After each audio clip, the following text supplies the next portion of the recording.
was one time I did a 3-day fasting when I was going through abuse, and I got the opposite reaction of what I was fasting for. That made me wonder if the devil was more powerful than God. And how did I push through? I leaned into the love and faithfulness of God.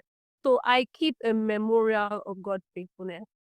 I knew that God loved me when I was going through that, especially this one where I did the 3 days fasting, and it was like one of my most trying moments in my life because I was I was doing everything I could, but it wasn't working. And then I did the 3 days fast, and I was like, okay, this is it. And then, boom, the opposite happened. So, I knew that God loved me, and whatever was happening to me was from a place of God's love for me. I knew that God was faithful, and that He will pull me out of whatever I was in. So that was what really pulled me through. I had to remember, the Bible says that the prodigal son came to himself.